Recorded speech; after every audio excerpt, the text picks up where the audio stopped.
Hello, I'm Fred Thompson.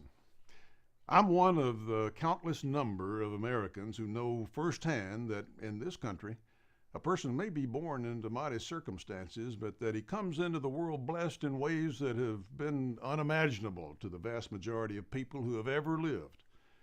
We're born with the birthright of freedom and opportunity, free to make our own choices about the important things in our life, and the opportunity to fulfill our God-given potential.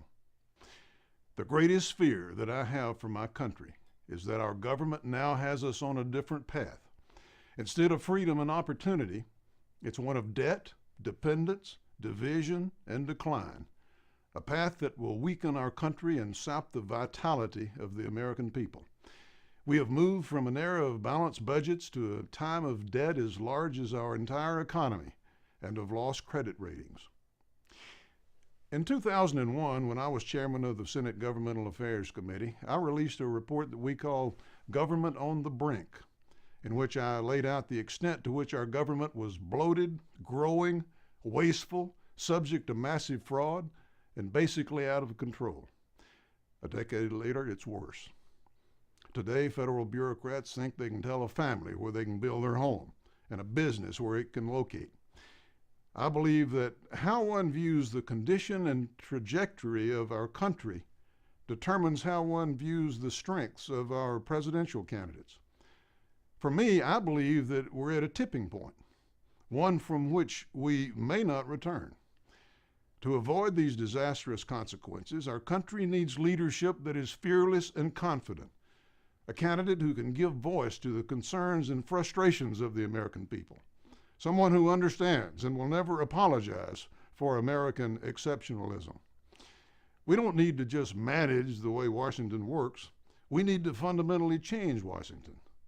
It would be a major setback for our party and our country if we elect a president who is not up to that challenge. We need someone who has the courage and ability to communicate the truth to the American people.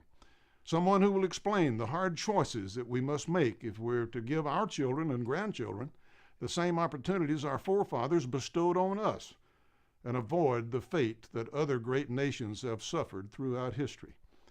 I believe that person is Newt Gingrich, and that's why I strongly support him. I came to Washington in 1995, in part as a result of the political revolution that Newt conceived and led. Over the next few years, we were able to balance the budget, pass welfare reform, and begin to rebuild a weakened military. So we know it can be done. Unfortunately, some on our side lost their way. We became divided and fell into recriminations and finger pointing. Sometimes success is a difficult thing to handle. I believe that most of us have learned from our mistakes and are now focused on the future and the dangers and opportunities that lie ahead for our country. President Obama's strategy is simple. Avoid the hard realities his failed policies have created over the past 3 years, divide the country, pander to and organize his various constituencies, and eke out another victory.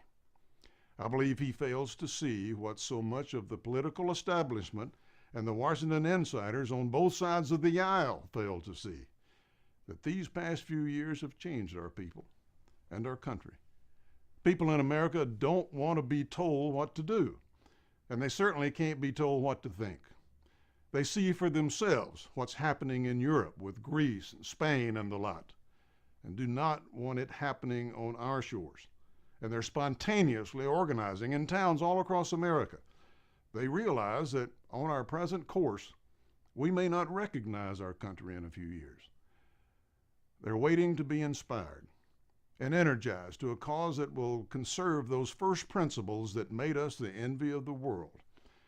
Now, this cause can't be led by glossy flip charts, processing data, or reams of talking points poll tested by a room full of consultants. It must be led by someone who can forcefully make our basic case for the economy.